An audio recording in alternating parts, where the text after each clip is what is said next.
Inscreva-se no nosso canal, ative o sininho e fique por dentro dos melhores conteúdos.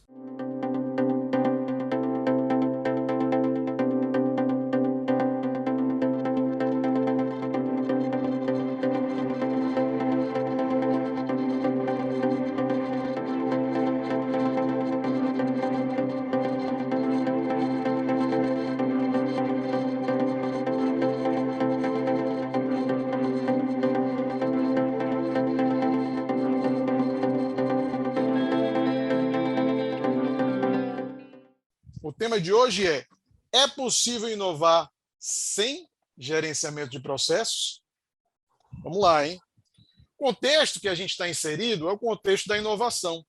Inovar se tornou prioridade para competir, ninguém tem dúvida disso. A questão é como transformar as organizações para que cresçam através de um fluxo contínuo de lançamento de novos produtos e serviços. É nesse contexto que o gerenciamento de processos surge com um olhar diferenciado sobre as organizações. No programa de hoje, vamos abordar a inovação empresarial e a interface com o gerenciamento de processos de negócio. Afinal, é possível inovar sem gerenciamento de processos?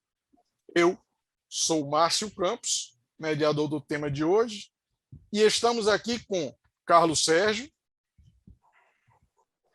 Perfeito. Eu sou oriundo da área de tecnologia, tá? Então, de certa forma, sou um dinossauro nessa área, né? Porque já tenho uma certa idade, desde a década de 80 a gente atua nisso, e em cima dessa formação a gente temperou, né, com bastante também conhecimento sobre gestão. E nisso a gente tirou certificação PMP, né, que muitos de vocês devem conhecer, que é a certificação de gerenciamento de projetos, também a certificação, né, de gerenciamento de processos, né, que é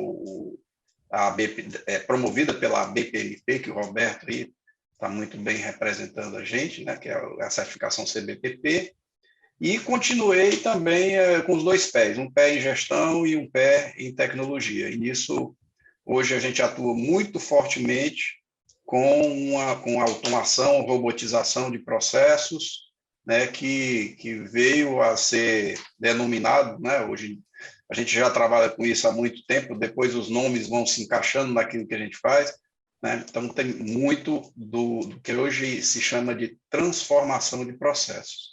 Então, de forma bem resumida, né, a nossa empresa é a P4 Pro, que é especializada nisso, em automação e robotização de processos, e de uma forma bem resumida, esse é a minha apresentação, o meu currículo para vocês. Bacana, é um papa, conhece só tudo do assunto. O próximo é Fábio Hidek. Suas apresentações. Bom, como o Márcio já comentou aí, né, meu nome é Fábio Hidek. Eu sou totalmente apaixonado por BPM aí, ele sabe bem disso, né? Talvez outros que estejam assistindo aí também saibam, eu gosto muito de produzir coisa para BPM, né? Eventos, talk, o pessoal até brinca, né? Como você está em todos os canais, né? WhatsApp, eu tenho grupo, Telegram, eu tenho grupo, LinkedIn, tenho grupo, Facebook, tenho grupo em todos os lugares, vários grupos. A gente até brinca que, na verdade, são os Umpa-Lumpas que operam isso tudo, né? Que eu, eu também tenho que trabalhar para ganhar o dinheiro, o pão nosso de cada dia, né? A gente brinca que são os Umpa-Lumpas que ficam operando as outras coisas, mas eu gosto muito, porque eu faço muito, porque eu gosto muito, né?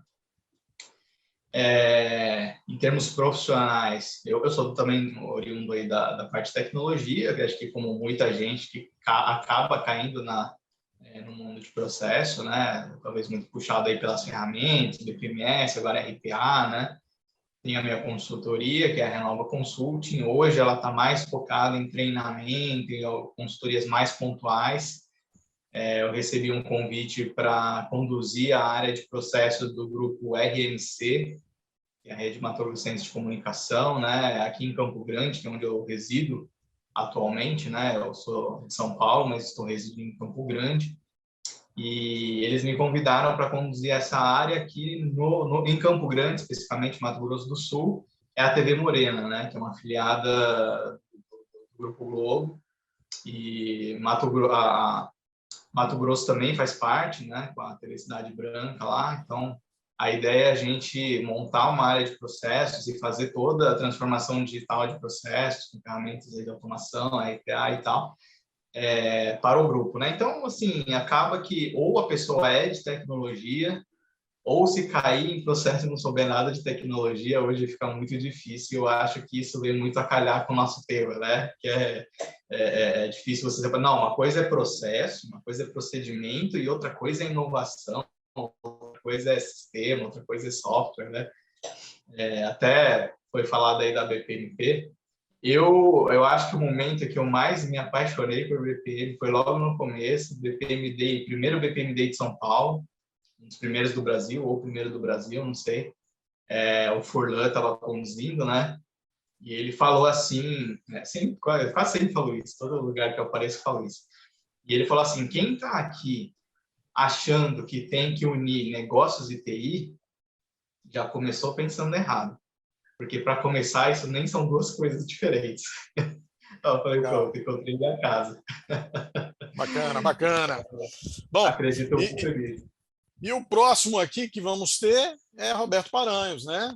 Nosso representante aqui da BPMP Nacional. Roberto, sua apresentação. Ô, Márcio, muito obrigado aí pela deixa e pelo convite. Bom, eu sou formado em controladoria gerencial, quer dizer, a minha área, eu não venho de tecnologia, eu venho da área administrativa, né? Então, venho de contabilidade mesmo.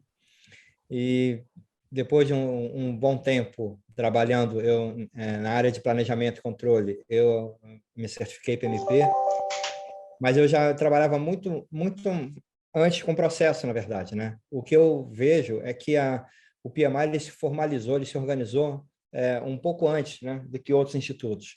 E outros institutos meio que seguiram essa trilha, e a BPMP não foi diferente, né? E pegou assim lições aprendidas e seguiu a parte boa ali que já estava de certa forma pronta, né? E eu vim me certificar CBPP um pouquinho de tempo depois. Tem uma outra certificação nos Estados Unidos também, na Global Trends, sobre processo, e uma outra certificação na Global Aliança na Inglaterra sobre PMO, que, na verdade, PMO é a processualização dos projetos, né? Então, assim, a minha área é projetos, processo, análise de negócio, e tem me interessado bastante por qualidade, né? Esse é o meu grande desafio agora, até na própria BPMP, para que a gente desenvolva ali a documentação e que a gente comece ali a ter esse instituto voltado para a gestão dos seus processos e também para a qualidade. E, curiosamente, né, o pessoal sempre gosta quando eu comento isso, né?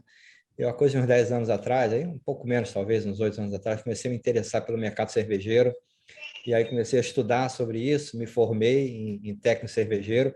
Hoje em dia eu dou aula sobre processo de produção na única faculdade que tem no Brasil, em Blumenau, que é a Escola Superior de Cerveja e Malte, né?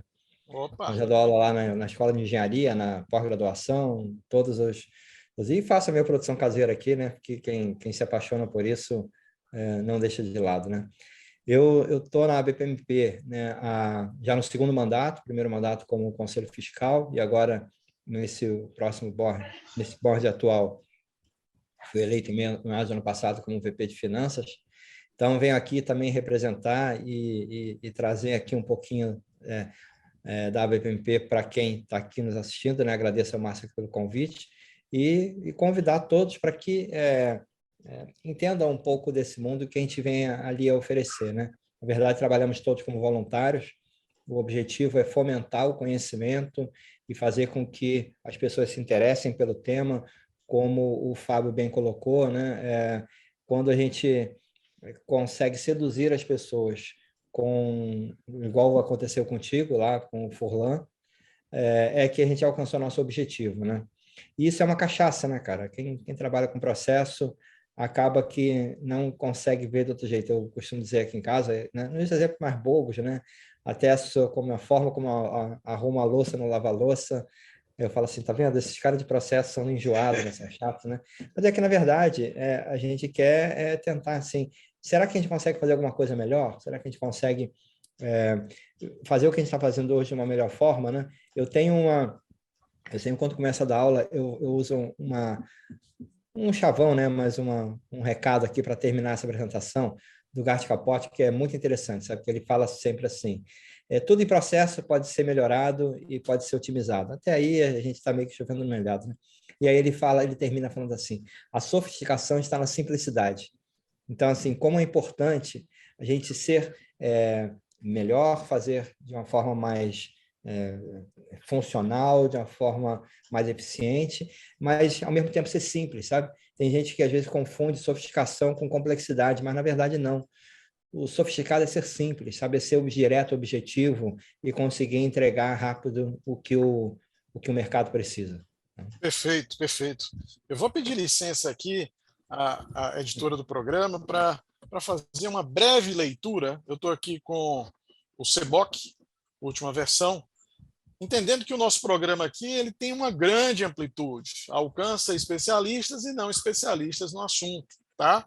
Então, o livro ele define, né, gerenciamento de processos de negócio como uma abordagem disciplinada para identificar, projetar, executar, documentar, medir, monitorar e controlar processos de negócios, tanto automatizados quanto não automatizados, para alcançar resultados visados consistentes e alinhados com os objetivos estratégicos de uma organização. Essa introdução ela vai permitir que o nosso público se contextualize no nosso bloco de perguntas. O nosso bloco de perguntas vão ser, como eu falei, serão 3 perguntas, né? E eu começo com a primeira, tá?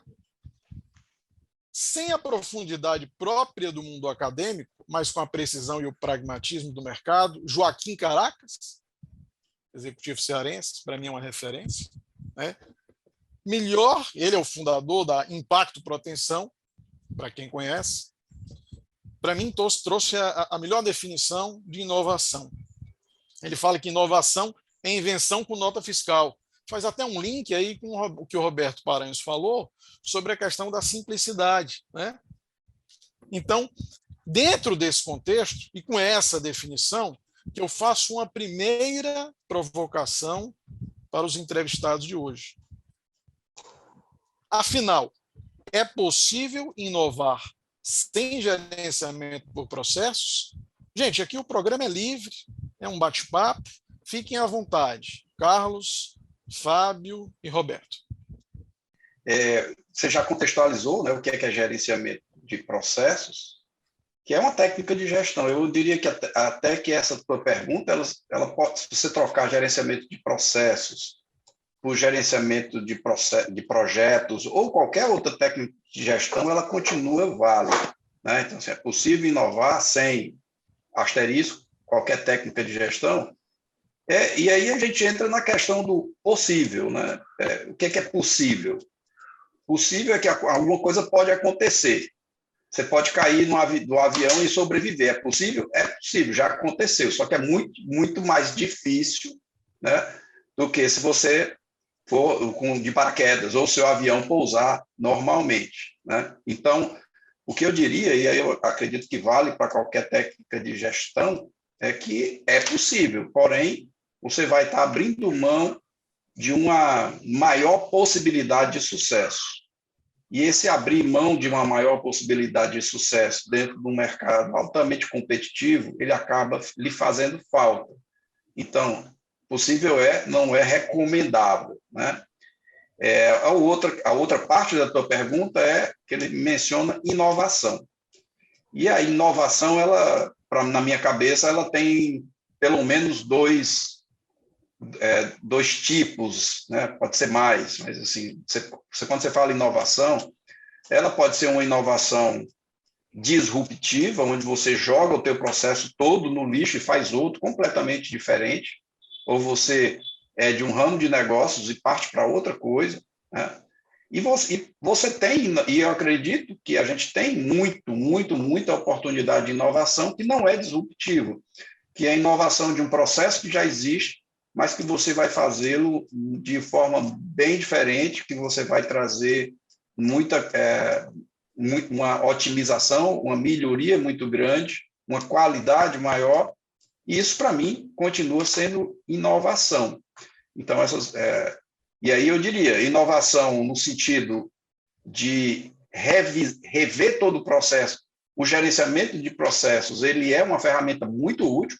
Então, imagina, vou criar um processo totalmente novo.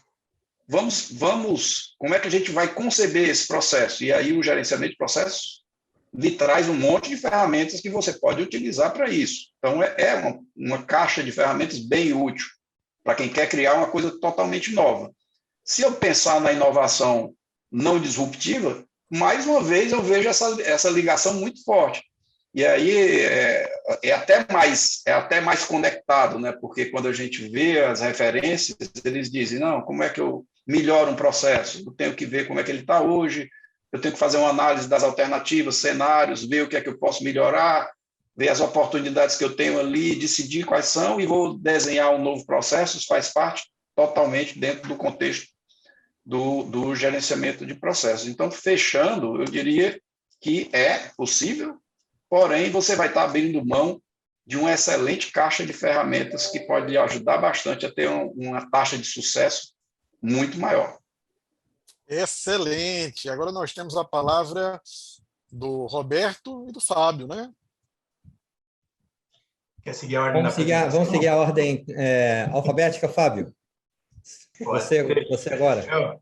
Sem briga. Então, vamos lá. Também a gente já segue a ordem do que foi as apresentações, né? A ordem que a gente se apresentou, já fica tudo igual. Bom, o Carlos falou a questão, né, do possível e do recomendável, com certeza, né? Tem, por mais que algumas coisas sejam possíveis sem gestão de processo, ou sem qualquer outra gestão, né? Recomendável, a gente sabe que não é porque a gente é do meio, né? Mas a gente está aqui falando para pessoas que também não são do meio. Então tem que, mas por que possível, por que recomendável, né? O que impossibilitaria e o que torna recomendável, né? Agora, mesmo o ser possível, eu questionaria dependendo do que a gente está chamando de inovação. Então, tem aí a primeira fala do Márcio, que fala da invenção com nota fiscal. Inventar por inventar não é inovação, né? Inventei, sei lá, uma cadeira que tem 2 pés e que ela só para de pé se você conseguir se equilibrar nela. É uma invenção, não existe, não tem, não vende. Mas é uma inovação? Não é uma inovação, porque para que serve isso, né? Então, invenção com nota fiscal já é um nível diferente. Ou seja, se você inventou, mas ninguém quis, ninguém paga por isso, a sociedade não ganha com isso, né? O planeta não ganha com isso, a nota fiscal, eu entendo, obviamente, a analogia, mas daria essa consideração para quem for muito ipsiliteris na expressão, né? Como nota fiscal no sentido de que tem que servir para alguma coisa, né? Mas se não tem nota fiscal, porque é uma coisa que serviu para a sociedade, eu acho que é perfeitamente também inovação, né? Se ajudou o mundo inteiro, uma vacina, alguma coisa contra a Covid que ninguém ganhou dinheiro, ninguém vendeu nada, mas que ajudou muita gente. Cara, eu acho que é uma inovação, né? Mais óbvio, né? O nota fiscal fica aí por conta do tem que ter utilidade, tem que servir para alguma coisa, né? Agora, se eu inventei algo legal que alguém comprou e que teve a nota fiscal ou que foi útil para a sociedade, para o planeta, mas eu não consegui manter isso no ar, ou seja, vendeu, que nem, por exemplo, né? Teve aí a gente acabou de ter a polêmica aí, né, do Teranos, não sei, esqueci o nome, que a gente está vendo com várias startups, né? E ganhou dinheiro, emitiu nota fiscal a rodo e no final era só fumaça, né? Então, se você inventou, as pessoas gostaram, compraram, emitiu a nota, mas no fim não serviu, foi uma inovação? Na minha opinião, também não é. E o Eric Rice, ele fala muito disso, né? Ele é o papa aí das startups, né? O guru das startups, e todo mundo cita ele. E quase todas as startups e até orientadores de startup aí, já vi muito acontecer, fazem coisas, falam em nome dele, fazendo coisas totalmente diferentes. E o que que ele fala? Ele fala que startup não é um produto, não é um serviço. Então, não adianta criar, não adianta inventar, não adianta as pessoas gostarem e comprarem se você não consegue operar. Então, ele fala até, não gosto muito da frase, mas eu acho que é bem icônica, ele fala que, ao longo dos tempos, se tem uma coisa que ele percebeu, é que o que faz uma startup dar certo, ou alguma coisa de inovação dar certa, é a parte chata, é assim que ele chama. Eu não acho chato, espero que as pessoas que trabalham com processos não achem chato. Mas ele fala que a administração do dia a dia é que faz o negócio dar certo, como sempre foi. Esse negócio de fazer um app e vender e ficar rico é invencionice, que ele mesmo diz que é uma indústria de criação de mitos para ganhar dinheiro. Então, por isso que dá muito essa impressão de que não precisa de processo, vai, faz, inventa e vai ficar rico, né? Mas, se você não consegue manter isso, criar um serviço com isso, manter isso no ar, na minha opinião, não é inovação. E, na minha opinião, dá para fazer isso sem processo. Então, na minha opinião, diria que nem possível é.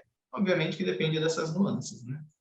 Eu pego um gancho aí no que eles comentaram e faria duas colocações, né? Primeiro, quando nosso amigo Carlos Sérgio aí fala que não é só inovação, aquilo que não é completamente disruptivo, né?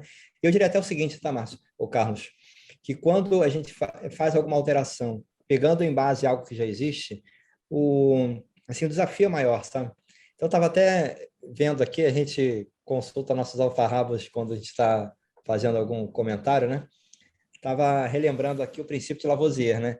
Que é a lei da conservação da matéria, né? Que ele fala que na natureza nada se cria, nada se perde, tudo se transforma. Então, assim, eu acho que o saber aproveitar o existente é um talento, sabe?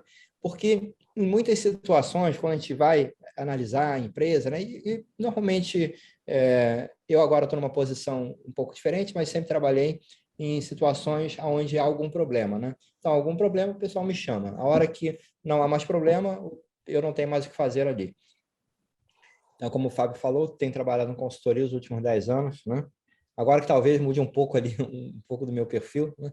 Mas, e aí o pessoal começa a falar assim, que a empresa está ruim aqui, está ruim ali, e o cara só reclama, né? Fala assim, cara, se está tudo tão ruim assim, é muito fácil, tá? Vamos fazer o seguinte, pega isso aqui, manda todo mundo embora, derruba o prédio, vamos fazer um terreno baldio e vamos construir uma nova empresa. Aí o cara fala assim, não, peraí, também não é assim, tá vendo, cara, como não é assim? Tem sempre muita coisa para aproveitar, e isso é um talento, sabe? Que é muito fácil, no final das contas, chegar um engenheiro de obras feitas, e ele chega lá só metendo sarrafo em tudo e não aproveita nada. Então, eu acho que é um talento, tá, Carlos? Eu pegaria um gancho no que você falou, que há formas de inovar também sem ser disruptivo. Sabe assim, pegar assim, cara, deixa eu ver o que eu consigo aproveitar disso daqui, pegar a experiência existente e inovar, assim, melhorar o que eu já tenho, né? Essa seria uma consideração. E a outra consideração, pegando o gancho que o Fábio falou, até coloquei aqui no nosso chat, né? Que a analogia que você falou sobre a nota fiscal, né? Você tem a nota fiscal porque alguém comprou, então é útil para alguém, né? Então, achei isso bem bacana a tua analogia. E eu diria o seguinte também, cara, quando a gente faz o nosso estudo de processos, né? Que a gente, olhando mesmo o modelinho de cadeia de valor do Porter, né? A gente tem lá no final da cadeia quem consome aquele produto ou serviço que é produzido durante aquela cadeia de valor, né? Então, na visão de BPM, é algo que a gente olha, né? Então, não há como você fazer algo de inovação, né? Não há algo disruptivo ou não, sem você olhar se tem alguém ali querendo comprar isso, porque é a parte principal do negócio. Não adianta nada, eu vejo, isso é prático e real, tá? Quando a gente trabalha com consultoria, a gente vive diversos mundos, né? E isso é muito bacana, é muito desgastante por um lado, mas é muito construtivo por outro, porque eu conheço de padaria, lanchonete, empresa de engenharia, estaleiro, hotel, Cerveja. escola, conheço tudo quanto é empresa hoje em dia, né? Eu estava discutindo lá com uma pessoa, explicando para ele como é que é a contabilização de um hotel, né? Com relação às reservas, né? Aí o cara falou, cara, como é que você conhece isso? Não, porque eu trabalhei 2 anos no resort. Então, a gente vai pegando um pouquinho de experiência de cada lado, sabe? E eu já vi muitas entregas sendo feitas assim, cara, a gente tem um produto que é fantástico, rapaz, é um negócio do outro mundo. Aí eu pergunto assim, alguém compra? E aí, aquele silêncio, sabe? Então, tem a ver com o que o Fábio colocou. Cara, assim, se ninguém compra isso, não adianta ser maravilhoso, cara. Faça o contrário, alguma coisa mais simples, mas que desperte interesse, né? Então, para que fazer tanta coisa por tão pouca demanda, né? Então, o conceito da cadeia de valor, até o próprio conceito do Porter, eu acho isso bem bacana. Assim, eu até digo o seguinte: teoricamente, a gente deveria desenhar a cadeia de valor ao contrário, né? A gente olha qual é a necessidade e vem desconstruindo a cadeia de valor até chegar no princípio. E a gente tem o vício de fazer ela de forma evolutiva, e ela deveria ser de forma involutiva, que é o contrário, né? Embora seja... não é fácil, né, fazer esse exercício, mas é um exercício que a gente tem que pelo menos testar no final, falar assim, tá aqui, eu estou entregando isso, o mercado quer isso? Opa, se não quer, eu tenho que rever a minha entrega. Então, seriam essas duas considerações, pegando no gancho que o Márcio falou e no que o Fábio comentou aí também. Bacana, bacana, bacana. Fazendo só aqui uma breve explicação, BPM, Business Process Management, gerenciamento de processo e negócio, para a pessoa que está assistindo que não conhece a matéria, não conhece o assunto. Mas bacana, vamos adiante. A pergunta 2, ela também é uma provocação, tá? Hoje nós temos aqui várias provocações. Se o gerenciamento de processos pode ser visto como uma abordagem de aprimoramento contínuo, estamos falando de processo, que identifica, projeta e monitora os processos de negócio. E a inovação, como contraponto, pode ser entendida como uma ideia criativa que se transforma pelo conhecimento. Aí nós temos aqui, talvez, lembro que é uma provocação, dois vetores antagônicos. Um, que fala da repetibilidade, né? Entendendo que o processo é algo que se repete, e previsibilidade. E do outro lado nós temos o ineditismo e a incerteza própria da inovação. Se eu fui claro, a pergunta é: como vamos compatibilizar a necessidade? Fazer a compatibilização de princípios fundamentais, característicos de cada disciplina. Repetibilidade e previsibilidade, do lado do gerenciamento de processo, e o ineditismo e a incerteza próprio da inovação. Isso tudo em um único contexto. Agora eu solto a bomba, né, para os nossos entrevistados. Quem se arrisca? Quer começar aí, Fábio? Dessa vez, vou dar a ordem. Vamos lá. Se vira nos 30. Eu gostaria de pedir a palavra. Opa! Um pouquinho, então. Porque eu queria fazer um comentário sobre esse tema, né, que eu achei assim, bem interessante ali a provocação. Tá? E, assim, na verdade, eu não sei se eu vou complicar ou se eu vou descomplicar, mas eu quero comentar o seguinte: a gente tem como regra, né, que tudo em processo, a gente acompanha em processo aquilo que a gente quer garantir a repetibilidade, né? E aí vem sempre aquele mantra, né? Não, porque você quer engessar as coisas e porque a gente precisa aqui ter a liberdade do pensamento, a gente precisa ter, como o Márcio colocou, ineditismo, né? A gente precisa inovar, precisa isso, precisa aquilo. E é interessante que eu dei aula durante uns 8 anos para turmas de produção editorial. Sabe? Eu fui gerente da área de direitos autorais de uma editora durante muitos anos e implantei nessa editora um PCP editorial. Sabe?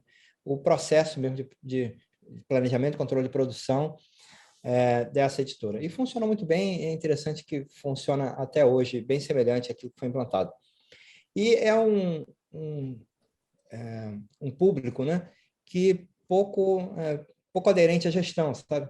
Porque como eles têm outras vocações, poucos deles têm esse lado de gestão mais desenvolvido, né, ou percebido que é necessário, né?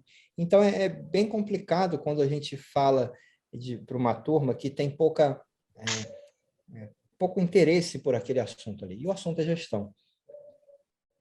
E, normalmente, eu levo uma meia dúzia de pancada nessas turmas, né? E aí eu comentava com eles assim: gente, olha só, veja bem, eu trabalhei em editora, então conheço bem essa rotina e entendo que vocês precisam ter a liberdade para poder criar, né? Porque, afinal de contas, o processo de produção editorial ele é criativo. Mesmo que você esteja traduzindo um livro para o Brasil, mas ele é um processo criativo. Ele tem que fazer adaptações e tal, então é um processo criativo. Não é um processo reto, né? Tanto que boa parte dessas etapas, elas têm necessidade de ter termo de cessão de direito autoral, porque ele é um processo de criação. Então, eu falava para eles assim, percebam que, se vocês conseguirem separar as atividades que são recorrentes, que você precisa garantir repetibilidade, das atividades que são criativas, você vai fazer com que essas atividades repetitivas elas ocorram de uma maneira mais fluida e vai te sobrar mais tempo para as atividades criativas, sabe? E aí eles começavam a pensar, cara, e eu fazia uma outra pergunta a eles. Quanto tempo por semana, por dia, vocês gastam nessas atividades que são ditas chatas por vocês? E quanto vocês gastam nas atividades que vocês gostam? Vocês concordam que há um desequilíbrio? Você gasta muito mais tempo nessas atividades que deveriam ocorrer de uma forma fluida, repetitiva, e você dedicar mais tempo à inovação? E aí o pessoal começou a entender como que aquilo ali poderia ajudá-lo, sabe? Então, eu contextualizei isso para voltar aqui ao tema e falar o seguinte, né? Se a gente quer ser inovador, a gente tem que primeiro ver o seguinte, cara, o que eu preciso conservar, que é o meu feijãozinho com arroz, sabe? E manter aquilo ali redondo e funcionando. E aí eu tenho mais tempo, ou eu tenho, assim, consigo tratar de maneira muito destacada aquilo que eu preciso inovar. Porque esse eu acho que é uma das questões que às vezes as pessoas se perdem naquilo, o que inovar, tá? Quer inovar tudo. Fala assim, mas eu tenho que inovar, mas por quê? Não, porque tem que inovar. Não, peraí. Por quê? Você não me respondeu o porquê tem que inovar. Não tem que inovar tudo. Às vezes pode ser que não precise inovar nada. Eu não sou contra a inovação. Eu só acho que ela tem que ser argumentada, sabe? Ela tem que ter um porquê de existir. E nem sempre o completamente disruptivo é a solução. A gente tem exemplos de coisas que foram completamente disruptivas e elas tiveram sucesso. Tá? Então, eu acho que ela deve acontecer. E muitas das inovações, se a gente for pegar exemplos da história da máquina de escrever antiga, né, que depois eles aprimoraram para aquelas que tinham aquela bolinha, aquelas Olivetti, né, e depois, quando vem o computador, ele muda completamente a questão e aquilo ali morre, né? A gente for olhar para o relógio analógico, o relógio digital, né? Aí é uma disrupção também, né? Se for disruptivo, o mecanismo de um, mecanismo de outro, né? E tanto que hoje em dia o relógio analógico ele não é um relógio, ele é uma joia, né? Quem usa relógio usa com outro contexto, né? Então, eu acho que as coisas disruptivas elas devem existir, sim, mas nesse exercício, eu acho que a gente tem que entender assim, o que eu preciso que seja disruptivo?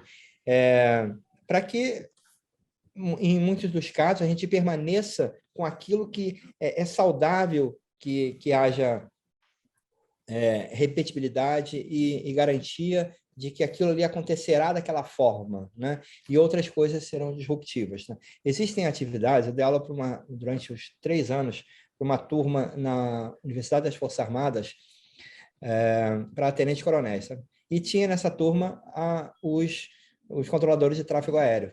Então, eles falavam assim, cara, a gente precisa ter os nossos processos no controle de tráfego aéreo muito coerentes, porque na hora que acontece um problema, eu tenho umas 30 variáveis para analisar.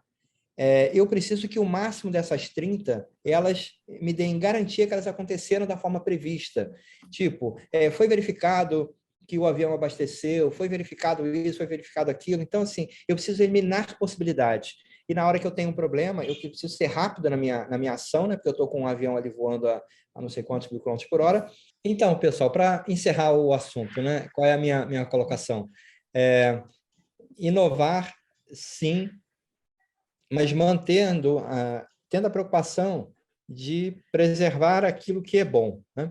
E aquilo que a gente precisa realmente garantir repetibilidade, que é uma dos preceitos que a gente segue na gestão de processo. Agora, bom, já que eu tomei a palavra, né, vamos mudar aqui um pouco a história. Vamos o Fábio, né, que eu tomei aí a palavra dele. Vamos lá, Fábio. Bate-papo, né? Quem tiver a ideia primeiro vai lançando, né? Tem erro não. Mas até aproveitando o gancho aí, né? Eu acho que BPM, até eu faço, né, semanalmente o BPM Talks, que é uma das iniciativas aí de divulgação. E uma das coisas que a gente fala muito é que tudo é processo, né? Então, como tudo é processo, então o processo tem várias camadas, né? Para conseguir comportar esse tudo, né?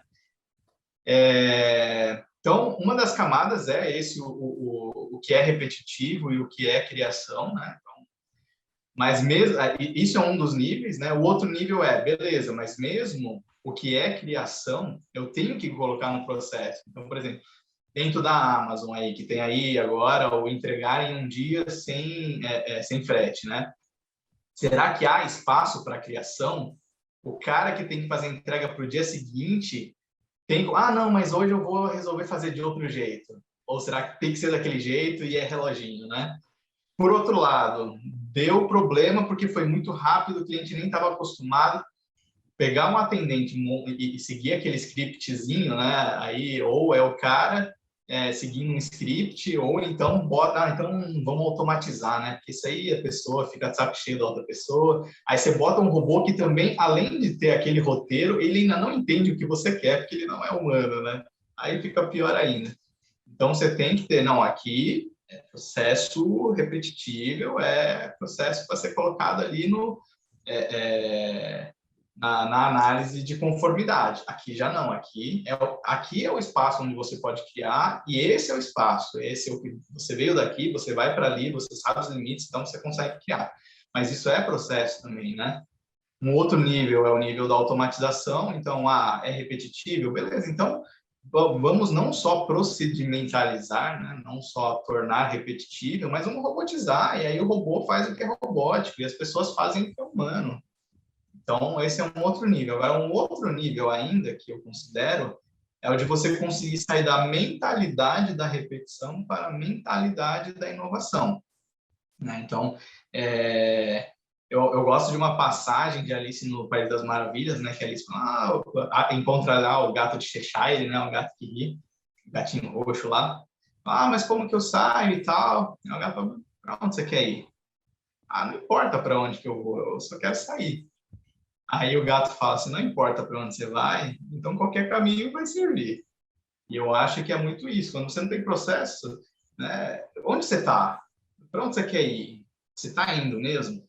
E isso é muito o que o Eric Rice fala em termos de inovação. Ele fala que, ok, não existe um processo. Como que eu torno um processo inovador? Tornar um processo inovador não tem um processo. Faça isso, isso e isso, que seu processo estará inovador. Agora, inovar tem um processo. O ato de inovar tem um processo. E segundo ele, palavras dele, ele não é um cara de BPM, ele não é da BPMP, mas ele fala que inovar é um processo. Portanto, é ensinável e, portanto, é replicável. E é esse ensinar e replicar que cria as melhores inovações. Isso é o cara que é o papa da startup, né? Justamente porque o processo dele é o quê? É você saber onde você está, saber para onde você quer ir, dar o passo e medir. Estou indo na direção certa? Dar o passo e medir. Estou indo na direção certa? Então, isso é mentalidade, né? Não é só questão de esse passo é preditivo. Aí vem muito a questão do ágil, né? Esse passo é preditivo, esse passo é adaptativo. Então, eu vou ter que ter ali o procedimental ou o processo de uma forma mais holística, né? Eu acho que uma mentalidade interessante, muita gente pensa em BPM, em processo, em gestão do processo, como forma de gelo. Vou criar os bloquinhos, boto a água nos bloquinhos e bloquinho, né? Só encho a forma e esvazio, crio um monte de bloquinhos. Ok, isso muitas vezes é necessário, tem muitos casos que você tem que fazer isso. Mas você não pode enxergar a disciplina como um todo como uma forma de gelo. Por quê? Porque a água, o que acontece com a água quando expande? Ou, aliás, quando congela? Ela expande. Se ela está num recipiente fechado, o que acontece? Ela estoura o recipiente. O processo é a mesma coisa. Se você tentar congelar ele, uma hora ele vai explodir, uma hora ele vai quebrar alguma coisa. Então, existe um outro paradigma, que aí eu encontrei em um livro que não era de processo, por isso tudo é processo, né? Tudo que você vai lendo, você vai captando e vai servindo. O Steve Johnson fala no livro De Onde Vêm as Boas Ideias, que uma das formas de ter boas ideias é criar plataformas. Ele fala que uma plataforma é como um recife de coral, que é a mentalidade que eu coloco como oposição à forma de gelo. Não que uma seja melhor que a outra, cada um tem o seu contexto. Mas a mentalidade de recife de coral é o quê? Coral são organismos microscópicos que formam atóis que viram ilhas, né, inteiras, maiores do que ilhas naturais, né? Naturais no sentido de que sempre foram ilhas. Logicamente que um coral também é natural, né? Mas, enfim, ele criou aquela plataforma gigantesca a partir de organismos microscópicos. E como que isso acontece? Cara, eu preciso ter uma base, eu preciso ter um corpo, eu preciso ter um padrão, eu preciso ter uma plataforma. Mas eu não posso achar que aquilo é o meu limite. Aquilo não é o meu limite. Aquele é o meu mínimo, de onde eu tenho que partir para criar mais coisas. Então, morre essa galera aqui, o que acontece? Vem mais organismos microscópicos por cima, que vai criar um novo patamar, e vai morrer, e vai criar... Só que isso significa que o de cima é melhor que o de baixo? Não, porque se não tivesse o de baixo, não tinha o de cima também. Então, o processo tem que ser isso, ele tem que te estabelecer o mínimo de onde você vai evoluir, não o seu máximo, né? Então, eu acho que essa mentalidade é bem interessante aí para a gente mudar um pouco o mindset de processo, né? Não pensar em forma de gelo, porque a forma de gelo uma hora vai estourar, né? Uma hora vai ter que transbordar para algum lugar, e o ciclo de coral não, ele vai se sobrepondo e criando coisas cada vez melhores, né? Eu acho que essa migração, a relação entre a repetibilidade e a disrupção é essa. Você tem que criar o repetitivo, o padronizado, para conseguir inovar e ir mais para cima, né? Essa é a minha leitura de processo hoje. Acho que já falaram tudo. Assim, eu diria que essa provocação dessa pergunta, ela tem a ver um pouco com uma mentalidade antiga que se alimentou bastante de que gerenciamento de processo é criação de manuais, é criação de forma de gelo, como o Fábio mencionou, tá certo? E essa mentalidade ainda hoje é enxergada em muitos analistas de processo. Então, eu diria que o caminho para acabar com essa incompatibilidade, na minha cabeça não existe, né? É exatamente mudança de mentalidade. Tipo coisa, você tem uma caixa de ferramentas. Essa caixa de ferramentas pode ser utilizada para fazer uma coisa rígida, imutável e que vai quebrar, e pode ser utilizada para fazer uma obra de arte, uma coisa flexível, uma coisa que é moldável. Então, vai depender da sua... Qual é a diferença? A caixa de ferramentas é a mesma. A diferença está na cabeça, está na mentalidade. E essa mentalidade, eu diria que ela está mudando, mas ainda não mudou completamente. A gente brinca dizendo que existe o analista de processos 1.0 e que a gente precisa migrar esse analista de processos para o 2.0. Boa parte do que precisa para esse analista de processo 2.0 vocês já mencionaram aqui, né? É foco no cliente em vez de foco no processo, tentar pensar pela cabeça do cliente, você sair da mentalidade que eu tenho que fazer tudo aderente a normas para ser o questionador das normas, ou seja, tem um pouco de rebeldia que a gente precisa cultivar nesse analista de processo 2.0. E eu destacaria um outro ponto que o Fábio falou e que ele mencionou sobre o evento com o Furlan. Tecnologia. Quando você diz a sofisticação está na simplicidade, ok, mas como é que você vai ser simples? Como é que você vai pegar um processo burocrático com dezenas de checagens e transformá-lo num processo simples, sem perder segurança, sem perder qualidade? Só tem um jeito, tecnologia. Então, eu diria que o analista de processo 2.0 não pode ser aquele cara que só entende de desenho e de fazer dinâmica.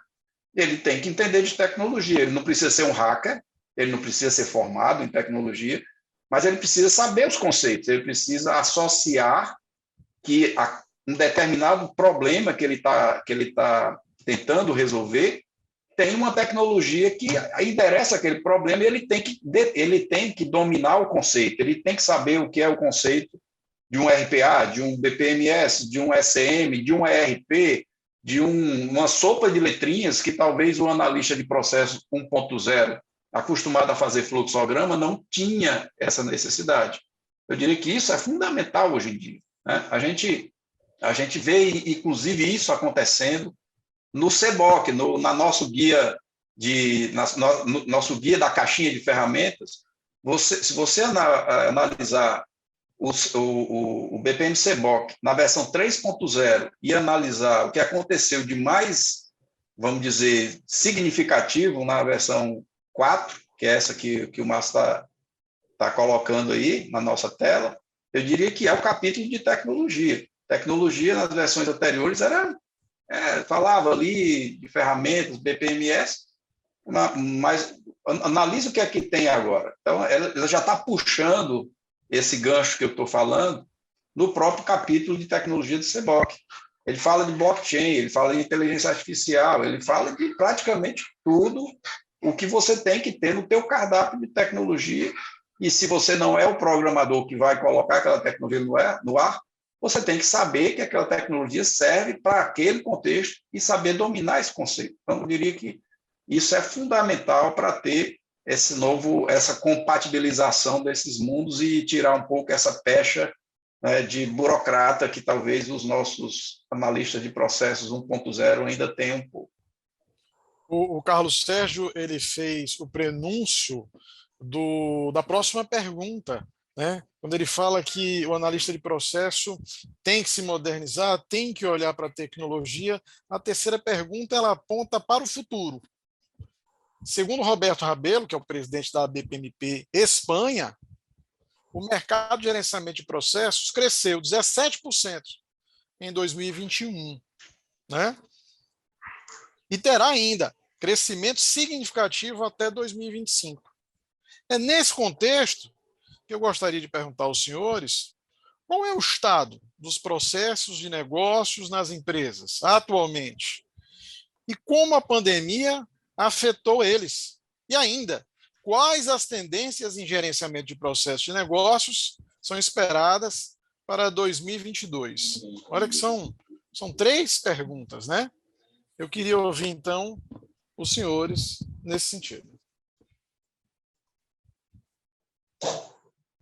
Fábio, quer começar agora? Começar Fernando. Perguntinha fácil aí, né? Bola de cristal aí funcionando, tá tudo certo.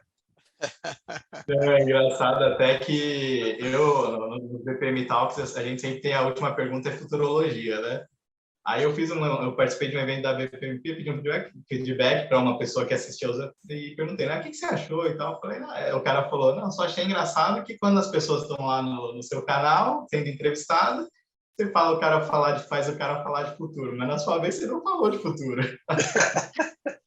É verdade, né? Aí não dá, né? Então, dessa vez, agora não tem como fugir, temos que falar de futuro, né? Mas, assim, qual é o estado atual das empresas, né? Eu acho que é bastante ruim, assim, é difícil você ter uma empresa, às vezes tem um escritório de projeto que mais ou menos organiza a mudança, gestão da mudança é dificílimo, mas projetos às vezes tem, processo também é muito difícil, né? Uma empresa que tem excelência, que tem processo, tem projeto, tem mudança, é quase praticamente nulo, né? Eu conheci algumas bem organizadinhas, eu acho que todas ou multinacionais ou com diretores que vieram de multinacionais. Não acho que não é uma cultura muito dos trópicos, né? Essa questão da gestão, então a gente deixa um pouquinho a desejar, sim. Mas também não dá tempo de organizar tudo antes de trazer a tecnologia, né? A robotização veio aí destruindo tudo, né? Não no sentido pejorativo, mas no sentido de atropelar, de vir e, cara, não importa se você está preparado ou não, cheguei e estou aqui, né? Então, acho que a situação atual é um pouco complexa. Situação futura, cara, a automação vai vir com tudo e não tem o que fazer. Já está vindo, né, aliás.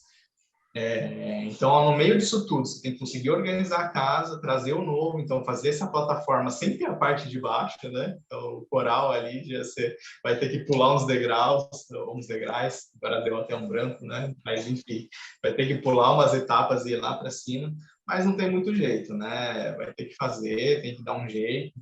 E as tendências, eu acho que muito tecnologia, quem tem que continuar tentando fugir a qualquer custo da tecnologia, não, processo é processo, tecnologia é tecnologia, vai ficar complicado, até porque hoje em dia uma diferença muito importante do passado com o atual, e o que eu acho que vai ser o futuro, é que no passado a gente tinha negócios que eram analisados e você adaptava a tecnologia para atender aquilo.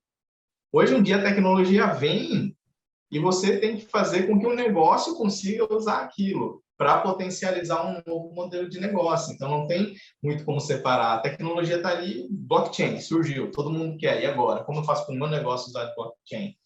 Conseguir a eficiência do blockchain e não inovar, inventar por inventar e não conseguir emitir a nota fiscal ou depois não alcançar a sustentabilidade, né?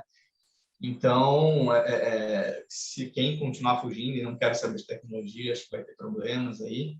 Então, eu acho que é muito isso. A pandemia também, obviamente, acelerou. E aí a gente tem outras complexidades do tipo, durante a pandemia está tudo diferente, tem que mudar tudo, mas depois que passar a pandemia, será que continua assim? Será que não continua? Será que eu vou ter que voltar tudo, né?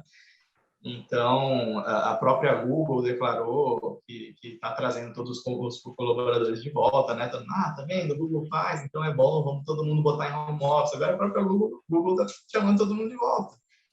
Então, tem a complexidade também, tá assim, agora está assim, mas será que vai continuar assim?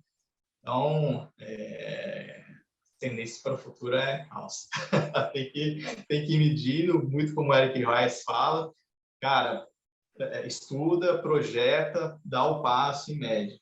Estuda, projeta, dá o passo e mede. Quem tentar, não, o futuro vai ser assim, vou baixar a cabeça e seguir em frente, eu acho que não vai dar certo. Eu acho que essa pergunta, ela colocando no nosso colo, né, é uma pergunta que é muito mais adequada para um instituto, né, um lugar, né, tem muito mais propriedade do que a gente, né? O que a gente pode falar é aquilo que a gente está enxergando, e que é um escopo limitado, nós somos profissionais da área, mas a gente está vendo algumas coisas acontecendo, né? E a gente vai misturar um pouco, provavelmente, com aquilo a gente está vendo e a gente está torcendo que alguma coisa aconteça, né? Tem um pouco uma pitada de torcida aí, né?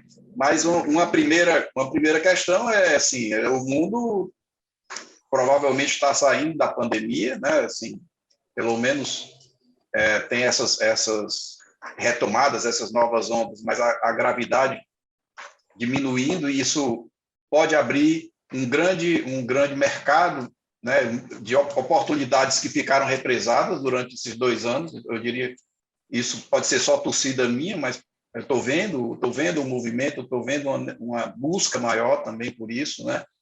Eu diria que a pandemia ela acelerou muito o que a gente chama de transformação digital, no sentido de que as coisas que eram essencialmente físicas, que se estava estudando, vamos fazer, talvez dê certo, uma receita eletrônica, talvez dê certo a gente trabalhar em home office, né? Tinha várias empresas testando, botavam uma pessoa de home office enquanto toda a equipe estava lá, e veio a pandemia, não, todo mundo de home office, te vira para funcionar, isso aí. Então, muitas das coisas que estavam meio que sendo testadas aos poucos passaram a ser testadas aos muitos, né? Então, isso acelerou mesmo essa questão da transformação digital, né? E aí, essa questão da transformação digital traz outras coisas, né? A questão, nós estamos aqui fazendo uma palestra em que nós estamos em 3 cidades diferentes, né? Pelo menos 3 aqui, e é normal isso, tranquilo, ninguém está achando nada estranho, provavelmente muita gente vai ver essa palestra de muitas outras localidades, até países, e isso é perfeitamente normal. E o que acontece também, que é perfeitamente normal? A gente recrutar pessoas que moram em cidades diferentes. Então, hoje eu tenho funcionários no interior do estado, funcionários que moram em grandes capitais, né? A gente era enxergado pelos nossos parceiros, fornecedores, né, como representantes do Ceará ou representantes do Nordeste, e a primeira coisa que a gente fez quando teve esse solavanco, eu disse, espera aí, qual é a limitação? Nós somos representantes do Brasil e olhe lá, se você arrumar um projeto aí, eu hablo espanhol e podemos fazer um projeto em outros países também, quer dizer, e Isso para o bem e para o mal. Também, hoje, nossos funcionários são assediados de qualquer lugar do mundo, né? E aí abre outra coisa, que puxa a tecnologia e que puxa a questão da carreira. A nossa carreira de tecnologia, eu enxergava isso, sei lá, 30 anos atrás, era aquela história, cara, muito divertido, tecnologia, se eu me mudar daqui para os Estados Unidos, eu consigo emprego, ou seja, é universal, uma carreira universal, diferente de você ser médico, advogado, muita coisa localizada, mas ela tem um teto baixo. Então, o cara que era analista de sistemas, com muito tempo de praça lá, de experiência, o cara ganhava pouco, né?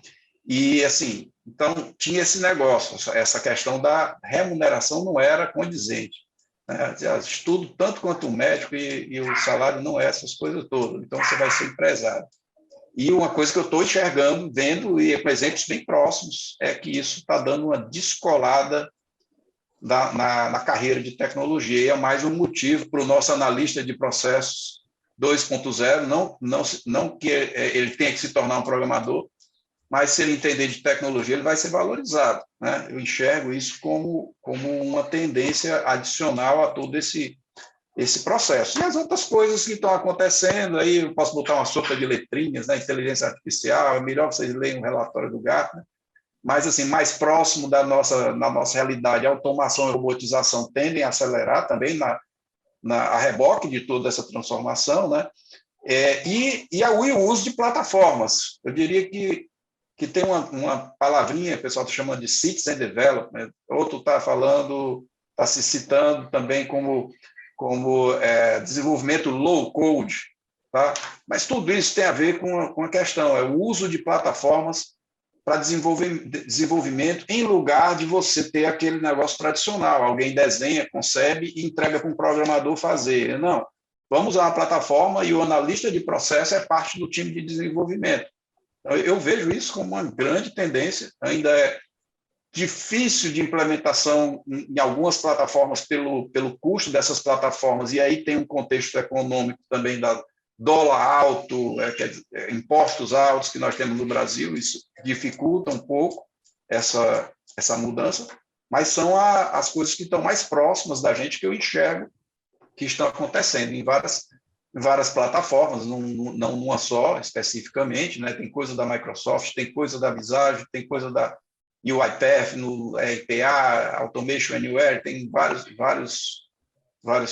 produtos e vários fornecedores, mas eu vejo essa questão ganhando um corpo muito, muito maior do que existia há 2 anos atrás, por exemplo. Bacana, muita automação, muita coisa nova chegando. Mas a gente encerra essa pergunta com a fala do Paranhos, nosso representante aí da BPMP, que deve trazer aí importantes contribuições aí. Quais são as suas contribuições, Roberto Paranhos? Vamos lá. Pegando até um gancho aqui no que o Carlos comentou, da mesma forma, Carlos, eu venho da área de gestão, né? E em contrapartida, né? Assim, até amigos meus que vêm da área de tecnologia. O que eu percebo é que o pessoal da área de tecnologia teve que mergulhar um pouco mais na gestão. E quem vem somente da área de gestão teve que mergulhar um pouco mais na tecnologia. Isso eu acho muito bacana, sabe, cara? Porque nos obriga a ter Uma vez eu falei isso numa palestra e o saudoso Paul Dismore, ele fez me agraciou com o seu comentário, eu achei bem bacana, né? Quando eu falei da lateralidade do conhecimento, sabe? Então, quando a gente começa a colocar conhecimento uma caixinha em cima da outra, o quão frágil é isso? E se a gente trata do conhecimento colocando caixinhas laterais e de uma forma até piramidal, construindo esse conhecimento, ele é muito mais robusto, né? Então, que eu acho assim que aquele camarada, o camarada é extremamente especialista nisso aqui. Eu não vou dizer que isso acabou, tá? Mas cada vez mais a gente precisa ter alguns conhecimentos mais profundos em algumas áreas, sem dúvida, mas a gente precisa conseguir ter a capacidade de olhar mais para os lados, sabe? E ter conhecimentos adicionais. Isso acontece muito comigo, assim. Então, vamos lá. A minha formação é contabilidade.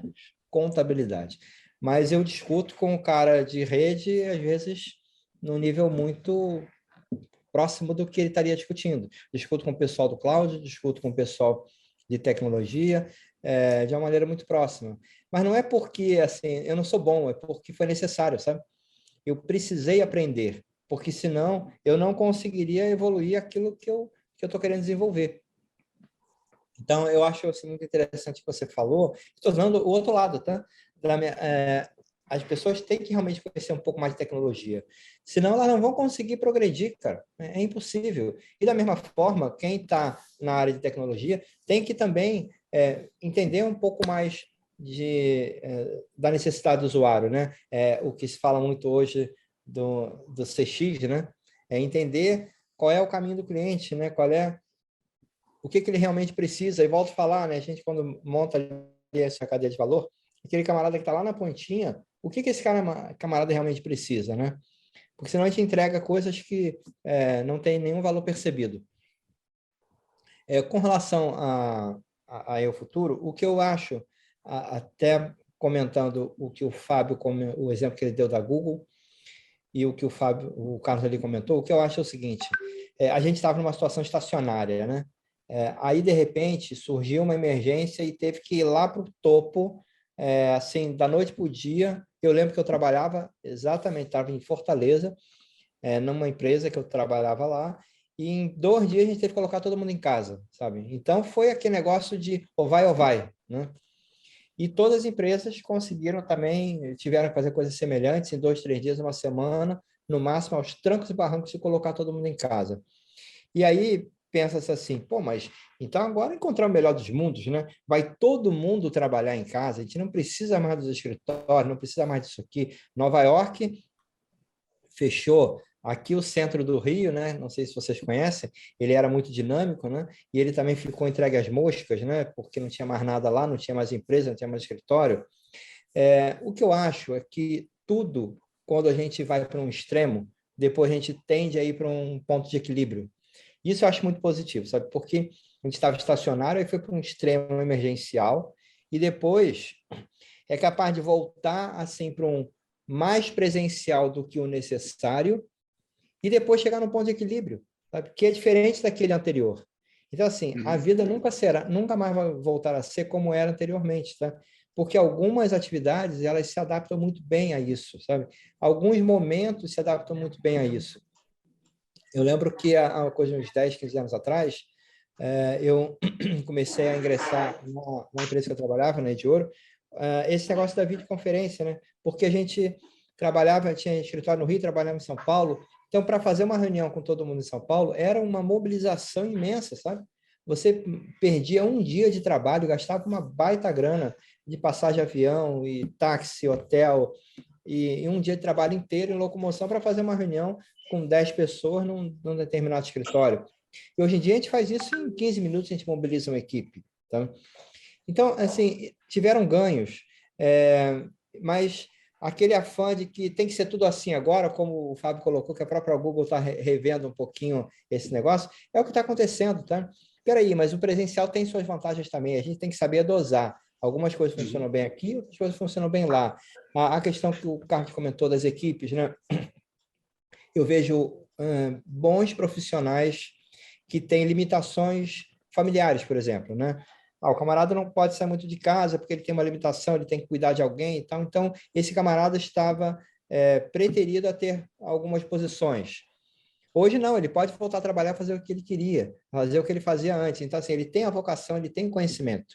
E agora ele tem oportunidade também. Então, eu acho que a gente vai chegar nesse ponto de equilíbrio. E talvez seja isso, Fábio, que a Google está colocando, né?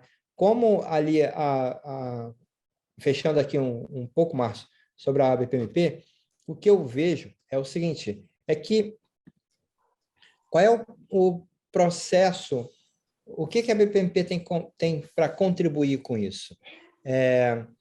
Ela tem que conseguir formar os grupos de estudo, ela tem que conseguir manter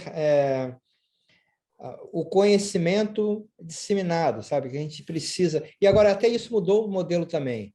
Eu fazia parte do board do PMI também, né? Agora eu declinei por conta até de disponibilidade. E o pessoal continua insistindo naquele modelo de evento presencial, evento. Gente, mudou o modelo. Não é mais assim, não é só evento. O pessoal está de saco cheio de somente ter evento. A gente tem que ter modelos diferentes de transportar o conhecimento também. Então, isso é um grande exercício para esses institutos. Eles estão tendo que se reinventar também. Estão tendo que mudar sim, o seu modelo de como disseminar o conhecimento. Que antes tinha um roteirinho muito bem traçado, e agora esse roteiro ele foi adaptado para o online e a gente viu que não funciona tão bem assim, sabe? Então, Carlos, assim, é muito fácil a gente mobilizar 4, 5 pessoas de estados completamente diferentes, até de países diferentes, e conseguir fazer uma apresentação, uma reunião, um seminário, alguma coisa, tá? Mas há um modelo híbrido. Acho que essa é a grande mensagem, sabe? Não é nem tanto ao mar, nem tanto à terra. Há um modelo híbrido que a gente tem que pensar. O que a gente fazia que era bom e que dava bom resultado, vamos manter, cara. Agora, o que a gente fazia que não era funcional, vamos mudar. Bacana. Gente, encerramos. Fechamos o nosso programa hoje com 3 excelentes personalidades, um tema super atual.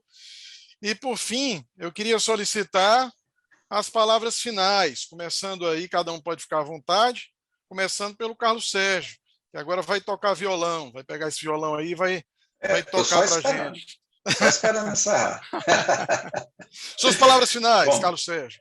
Bom, pessoal, realmente é esperado aí um certo movimento pendular, como o Roberto colocou, né? E que eu acredito que voltar totalmente ao que era não vai voltar, né? É tentar achar o equilíbrio, né, do que tem de bom no novo modelo e o que precisamos trabalhar em modelos alternativos, híbridos, como se diz, né? E é isso. E eu acho que puxando para a carreira em si, o BPM, eu já estou, assim, meus primeiros contatos com processos já é de bastante tempo, mas com a renovação dos conceitos que veio através, né, da BPMP, da sistematização desses princípios, desses conhecimentos, da evolução da própria notação com o BPMN, não é uma coisa tão recente, não é tão antiga, é relativamente recente, coisa de 8, 10 anos, e o que eu posso dizer é que é um mundo extremamente empolgante, né? Então, quanto mais a gente puxa desse mundo, mais coisa ele nos traz de conhecimento, de benefícios, e esses benefícios se estendem, obviamente, a nossos clientes, e a gente busca sempre que eles tirem o melhor proveito disso, gerando os melhores resultados possíveis. Eu acho que é um mundo que eu convido todos a se aproximarem, né? Quem é de tecnologia tem que se aproximar da gestão, como o Roberto falou, né? Quem é de gestão tem que se aproximar de tecnologia. E o BPM, né, é uma excelente caixa de ferramentas que serve aos dois mundos e faz com que esses dois mundos se aproximem e trabalhem juntos, né, de forma muito efetiva, e a gente tem visto isso muito fortemente acontecer. E agradecer a atenção de vocês, a participação, né, o convite do Márcio, né, e a participação brilhante do Fábio e do Roberto, e nos colocar à disposição, né? Contem com a gente, pesquisem o que a gente tem feito, está no nosso site lá da P4 Pro, né, os treinamentos, os casos de sucesso, e contem conosco aí para outros eventos e para o que vier no dia a dia que a gente puder ajudar vocês. Bacana. Fábio, seus comentários finais. Bom, já começo agradecendo aí o convite do Márcio, né? Até logo no iniciozinho conversamos, o que poderia ser, o que não poderia ser, né? Uma dinâmica interessante. Agradecer aos colegas aí, ao Humberto, ao Carlos, né? E adicionar aí, já que voltaram na questão do pêndulo, tem uma coisa que eu também trago de fora do mundo de processo, mas acho que é muito cabível. Esse movimento de pendular tem muito do yin e do yang, né? Que eu até não sabia exatamente o porquê do símbolo, mas é o quê? São ondas opostas, preto e branco, né? São ondas que se alternam. Agora, o interessante é porque tem uma bolinha preta dentro da onda branca e vice-versa, né? E a bolinha preta dentro da onda branca é a semente da criação do lado oposto quando uma onda chega ao ápice dela. Então, o ápice de uma onda sempre contém dentro dela semente para o próximo ciclo, né? E assim vai se ciclando esses opostos, né? Então, Legal. não resisti a trazer aí, apesar do tempo estar se esgotando. Os agradecimentos já fiz, deixar os meus contatos principais aí, o @Renova Consulting no Instagram, quem quiser me procurar ali, todo dia tem postagem de inovação, tecnologia e processo, pode me mandar mensagem por lá que eu passo outros canais, e também o BPM Talks no YouTube é uma coisa que eu preciso divulgar, e quem quiser, toda semana estamos lá falando de BPM. E todo dia... Que bola! Bacana. Paranhos, você tem 30 segundos. Opa, vamos lá. Então, pessoal, acompanha a BPMP Brasil. Temos muita coisa para compartilhar com vocês esse ano. Bacana, show de bola. Bom, eu agradeço demais. Foi um momento muito rico. Na verdade, quem agradece é a Trends, né? Nós agradecemos a Trends o espaço para trazer esse tema. Eu agradeço pelo convite de conduzir este evento. E a Trends agradece a sua audiência. Você que ficou até aqui conosco, por favor, compartilhe em todas as redes sociais. Um forte abraço e até o próximo programa. Valeu, gente. Tudo de bom. Forte abraço. Inscreva-se no nosso canal, ative o sininho e fique por dentro dos melhores conteúdos. A retomada já começou e ela avança mais rápido quando cada um faz a sua parte. Para que fique mais fácil para todo mundo comprovar que está vacinado, a Prefeitura criou o cartão digital de vacinação. É só entrar no site do Vacine Já e baixar para o celular todas as informações sobre suas vacinas contra o Covid. É a garantia que você está se prevenindo e protegendo os outros. Prefeitura de Fortaleza, transformando desafios em novas conquistas.